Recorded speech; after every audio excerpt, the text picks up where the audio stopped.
Today we see our next point, that is derivative of implicit function. आतापर्यंत आपण जे फंक्शनचे डेरिव्हेटिव्ह पाहिले त्याला आपण एक्सप्लिसिट फंक्शन म्हणतो. मग आता आधी बघू आपण एक्सप्लिसिट फंक्शन काय आहे. जे function y f of x किंवा x f of y अशा फॉर्म मध्ये एक्सप्रेस केले जातात. म्हणजे एका बाजूला y आहे आणि दुसऱ्या बाजूला x किंवा एका बाजूला x आहे आणि दुसऱ्या बाजूला y, तर त्या टाइपच्या फंक्शनला आपण एक्सप्लिसिट फंक्शन म्हणतो. पण जर असं एखादं फंक्शन असेल जे y आणि x मध्ये एक्सप्रेस केलेलं आहे but that can be separated on to other sides, म्हणजे x y आहे पण ते दोन्ही साइडला सेपरेट होणार नाही, अशा टाइपला आपण इम्प्लिसिट फंक्शन म्हणतो. इम्प्लिसिट फंक्शन असे फंक्शन्स ज्याच्यामध्ये दोन व्हेरिएबल्स आहेत x आणि y पण ते दोन अदर साइडला सेपरेट होत नाहीत, म्हणजे x we can't express in terms of y or y we can't express in terms of y in terms of x, then that type of function is known as the implicit function. मग आता अशा टाइपचा derivative, अशा implicit फंक्शनचा derivative आपल्याला कसा घ्यायचा आहे तो आपण बघूया. Then here the first step is, आतापर्यंत आपण ते दोन एक्झाम्पल्स दोन टाइप्स पाहिले, जसं की लॉगॅरिथमिक डिफरन्शिएशन असेल किंवा इनव्हर्स फंक्शन असेल, तिथे प्रत्येक वेळी आपण आधी सिम्प्लिफिकेशन केलं आणि मग डिफरन्शिएट केलं. पण इथे इम्प्लिसिट फंक्शनला आपल्याला जे पण फंक्शन दिलंय, ज्या पण फॉर्म मध्ये दिलंय त्याला डायरेक्टली डिफरन्शिएट करायचं. डायरेक्ट डिफरन्शिएट करा विथ रिस्पेक्ट टू x. मग डिफरन्शिएट करताना तुम्हाला जे रूल्स माहिती आहेत, जसं की ऍडिशन असेल, सबट्रॅक्शन असेल, मल्टिप्लिकेशन असेल, डिव्हिजन असेल, तिथे आपल्याला ते रूल्स घेऊन डेरिव्हेटिव्ह फाइंड करायचा. आणि जिथे तुम्ही y चा डेरिव्हेटिव्ह करताय तिथे into dy by dx compulsory. म्हणजे बघा, जर y चा डेरिव्हेटिव्ह असेल तर dy by dx, y square चा असेल तर 2y dy by dx, e raised to y चा डेरिव्हेटिव्ह असेल तर e raised to y dy by dx. कारण आपण प्रत्येक वेळी with respect to x differentiate करतो, म्हणून y चा डेरिव्हेटिव्ह घ्यायचा इनटू dy by dx करायचं. Suppose there is a sin y, then we write cos y into dy by dx. म्हणजे जिथे कुठे पण आपण y च्या फंक्शनचा डेरिव्हेटिव्ह घेतोय तिथे आपल्याला मल्टिप्लिकेशनला dy by dx कंपल्सरी घ्यायचा. Then if there is multiplication of x and y, मग इथे मल्टिप्लिकेशन आहे x आणि y चा, तर इथे आपल्याला मल्टिप्लिकेशन रूल घ्यायचा. जसं x as it is derivative of y plus y as it is derivative of x. x as it is y चा डेरिव्हेटिव्ह येणार dy by dx plus y as it is x चा derivative y. Means where multiplication of x and y, there also we use multiplication rule. And if in some examples there is sin x into y or sin x plus y, तर इथे आपल्याला chain rule use करावा लागेल, because there is a composite function sin xy. म्हणजे इथे आपण sin चा derivative आधी घेणार, derivative of sin and then into derivative of xy. मग sin चा डेरिव्हेटिव्ह येणार cos xy आणि इथे यूज करायचा multiplication rule to find derivative of x into y. मग पहिली स्टेप काय आहे आपली, जसं फंक्शन दिलंय तसंच आपल्याला डिफरन्शिएट करायचं by using all rules of derivative. मग आता इथे इम्प्लिसिट फंक्शन मध्ये दिलेल्या फंक्शन मध्ये एकच y असेल असं नाही, तर एकापेक्षा जास्त y असू शकतात. म्हणजे for example suppose x square plus xy plus y square plus e raised to xy, या अशा टाइपच्या फंक्शनला आपण इम्प्लिसिट फंक्शन म्हणतो. म्हणजे इथे y आहे, इथे y आहे, इथे पण y आहे. मग एवढ्या y चा डेरिव्हेटिव्ह करताना प्रत्येक ठिकाणी आपल्याला dy by dx मिळणार, इथे पण मिळणार आणि इथे पण मिळणार. म्हणजे एका वेळी डेरिव्हेटिव्ह करताना आपल्याला एकापेक्षा जास्त वेळेला dy by dx मिळेल. मग आपली दुसरी स्टेप असणार, collect all the terms, collect all terms with dy by dx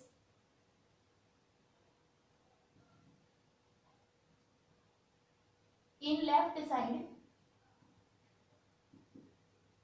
and without dy by dx on right side, and solve for dy by dx. What is mean of that? म्हणजे जितके पण dy by dx च्या terms आहेत त्या सगळ्या आपल्याला left साइडला collect करायच्या लेफ्ट साइडला घेतल्यानंतर त्याच्यातून dy by dx कॉमन काढायचा आणि विदाउट dy by dx च्या टर्म सगळ्या राईटला शिफ्ट करायच्या and then finally we solve dy by dx is equal to all the terms. म्हणजे आपल्याला डेरिव्हेटिव्ह मिळेल y चा with respect to x when y is as implicit function. म्हणजे y हा x मध्ये एक्सप्रेस करता येत नसतानाही आपण ह्या काही स्टेप्सनी y चा derivative with respect to x काढू शकतो. मग आता ऍक्च्युअली ही जी प्रोसेस आहे ती एक्झाम्पल घेतल्यानंतर क्लिअर होईल. Now we see our first example. Then first example is find dy by dx if x raised to 5 plus xy cube plus x square y plus y raised to 4 is equal to 4. मग आता इथे x आणि y चे एवढं combination दिलंय, आपल्याला याला differentiate करायचंय आणि dy by dx equal to असं आपल्याला आन्सर फाइंड करायचं.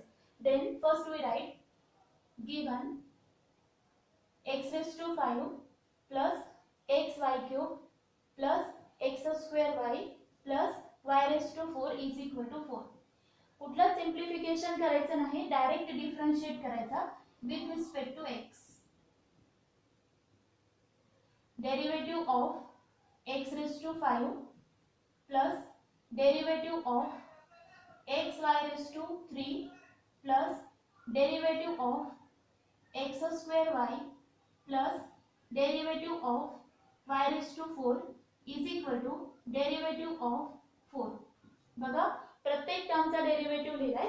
आता x raised to 5 चा derivative x raised to n च्या फॉर्म्युलाने 5x raised to 4 प्लस आता इथे मात्र मल्टिप्लिकेशन रूल घ्यायचा आपल्याला. In bracket first function as it is derivative of y cube plus second function as it is derivative of x plus आता पुन्हा इथे multiplication आहे म्हणजे परत डेरिव्हेटिव्ह मल्टिप्लिकेशन रूलनी first function as it is derivative of second plus second function as it is derivative of first plus आता y raised to 4 चा derivative x raised to n च्या फॉर्म्युलाने 4y क्यूब, पण y चा derivative केला ना आपण विथ रिस्पेक्ट टू x म्हणून into dy by dx is equal to 4 चा डेरिव्हेटिव्ह येणार 0. म्हणजे पहा जिथे y चा डेरिव्हेटिव्ह घेणार तिथे dy by dx कंपल्सरी लावावं लागणार कारण आपण विथ रिस्पेक्ट टू x करतोय. 5x raised to 4 plus x y cube चा डेरिव्हेटिव्ह 3y स्क्वेअर. आता इथे y क्यूब चा डेरिव्हेटिव्ह केला म्हणून dy by dx plus y cube as it is x चा derivative 1 plus x square as it is y चा derivative dy by dx plus y as it is x square चा derivative 2x plus 4y cube dy by dx is equal to 0. आता हे झालं आपला derivative. Now we have to collect all the terms with dy by dx. एका बाजूला घेऊ म्हणजे dy by dx असलेल्या सगळ्या टर्म्स मधून आपण dy by dx कॉमन काढू. ही फर्स्ट टर्म आहे, ही सेकंड आणि ही third. Then we get 3xy square dy plus x square plus 4y cube dy by dx common plus आता बाकीच्या ज्या टर्म्स आहेत ज्याच्यामध्ये dy by dx नाही त्या सगळ्या आपण 0 कडे शिफ्ट करू म्हणजे त्या सगळ्या मायनस होतील. That is minus 5x raised to 4 minus y cube आणि मायनस 2xy.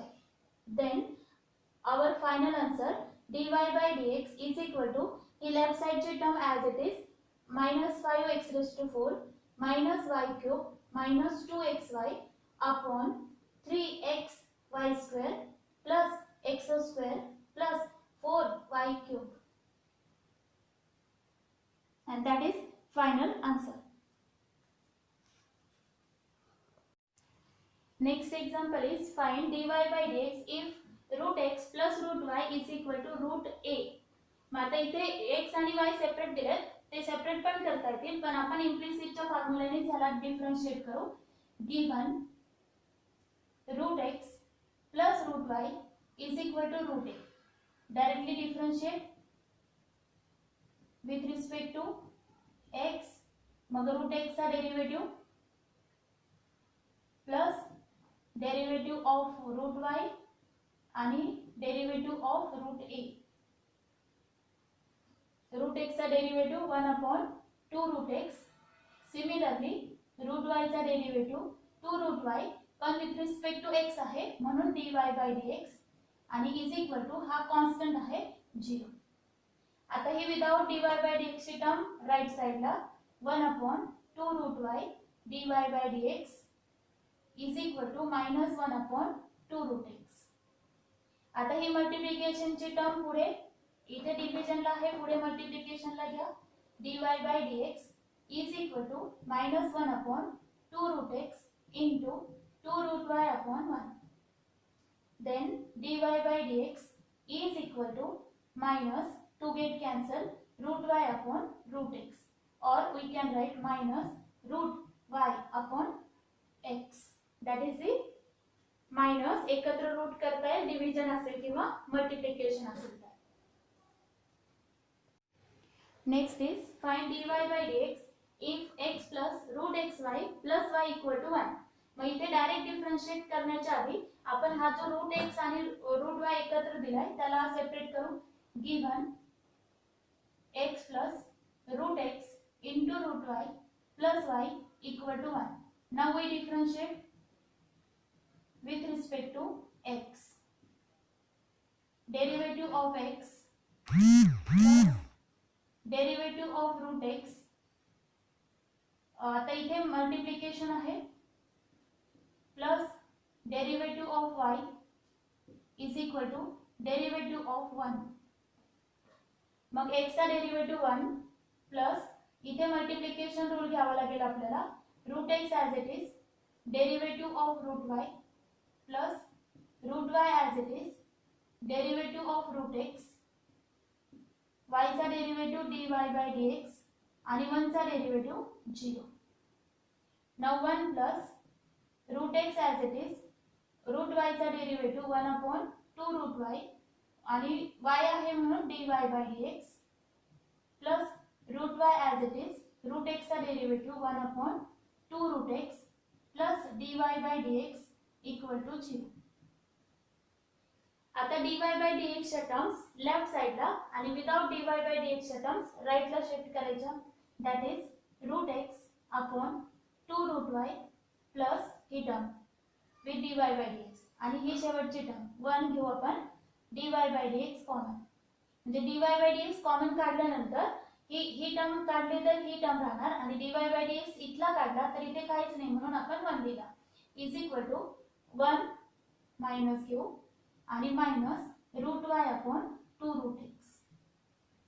आता dy बाय dx सोबत मल्टिप्लिकेशनला असलेली टर्म आपल्याला पुढे शिफ्ट करायची, पण ही अशी डायरेक्ट शिफ्ट नाही करता येणार. आधी आपण क्रॉस मल्टिप्लिकेशन करून घेऊ.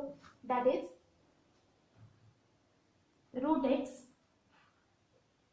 Plus 2 root y upon root x 2 root y dy by dx is equal to similarly minus 2 root x minus root y upon 2 root x. आता ही टर्म इकडे डिवाइड करायची म्हणजेच आपण मल्टिप्लाय करू त्याचा reciprocal. dy by dx is equal to -2 root x minus root y upon 2 root x into 2 root y divided by root x plus 2 root y. आता इथे सिम्प्लिफिकेशन हा 2 फक्त कॅन्सल होईल. dy by dx is equal to यातून minus common bracket मध्ये root y आणि root x म्हणजेच root x y minus root y आणि root y y divided bye. आता हा रूट एक्स इकडे मल्टिप्लाय करू. Root x into root x x आणि root x into root y plus 2 root x y. इथे पण हा 2 राहणारच म्हणजे आपला आन्सर येईल -2 root x y plus y upon x plus 2 root x y. Next example is find dy by dx if y cube plus cos xy is equal to x square minus sin x plus y. आता इथे आपल्याला direct differentiate करायचं आहे. given y cube plus cos xy is equal to x square minus sin in bracket x plus y. Now we differentiate with respect to x. Derivative of y cube plus derivative of cos xy is equal to derivative of x square minus derivative of sin x plus y. With respect to x करतोय आपण, म्हणून y चा derivative घेतल्यानंतर into dy by dx आपल्याला करावं लागेल. मग y cube चा derivative 3y square into dy by dx plus आता इथे मात्र cos आणि cos च्या आतमध्ये xy आहे, म्हणजे आपल्याला चेन रूल घ्यायचा. आधी डेरिव्हेटिव्ह घ्यायचा आहे cos xy चा आणि मग डेरिव्हेटिव्ह घ्यायचा आहे xy चा is equal to x square चा डेरिव्हेटिव्ह 2x मायनस इथे पण चेन रूल घ्यावा लागेल derivative of sin x plus y परत इनटू त्याला derivative of x plus y. Function मध्ये फंक्शन असेल तर प्रत्येक वेळी आपण डेरिव्हेटिव्ह करताना चेन रूल घेतो. मग आता सिंप्लिफिकेशन हा 3y square dy by dx as it is plus cos xy चा derivative minus sin xy. cos चा डेरिव्हेटिव्ह मायनस sin असतो, मग प्लस मायनस मायनस लिहिला. आता इथे xy मल्टिप्लिकेशन मध्ये आहे, म्हणजे multiplication rule first function as it is y चा derivative plus y as it is x चा derivative is equal to 2x minus आता इथे sin चा डेरिव्हेटिव्ह cos आणि मग x प्लस y चा डेरिव्हेटिव्ह x चा 1 y चा dy बाय dx. म्हणजे जिथे पण आपण y चा डिफरन्शिएशन घेतो तिथे आपल्याला into dy by dx compulsory घ्यावं लागेल. Now again we simplify 3y square dy by dx minus आता हा sin xy आपण आतमध्ये मल्टिप्लाय करू x sin xy dy by dx minus y sin xy is equal to 2x. आता हा cos x plus y आपण आतमध्ये multiply करू minus cos x plus y मायनस cos x plus y dy by dx. आता सगळ्या dy by dx च्या terms आपल्याला लेफ्टला कलेक्ट करायच्या आणि विदाउट dy बाय dx च्या टर्म्स राईटला कलेक्ट करायच्या. That means we get 3y square dy by dx minus x sin xy dy by dx plus cos x plus y dy by dx is equal to आता बाकीच्या dy by dx नसलेल्या terms आपण राईटला घेऊ. That is हे 2x minus cos x plus y आणि ही लेफ्टची term plus y sin xy. Now we take dy by dx common from left side, that is 3y square minus x sin xy plus cos x plus y in bracket आणि dy by dx common is equal to right side ची term आता सगळी same तशीच राहू द्या 2x minus cos x plus y plus y sin xy. आता एक शेवटची स्टेप घ्यायची आहे dy by dx equal to हा जो पूर्ण ब्रॅकेट आहे तो ब्रॅकेट आपल्याला इथे डिनॉमिनेटरला घ्यायचा. That means we get total answer dy by dx equal to 2x minus cos x plus y plus y sin xy divided by 3y square minus x sin xy plus cos x plus y.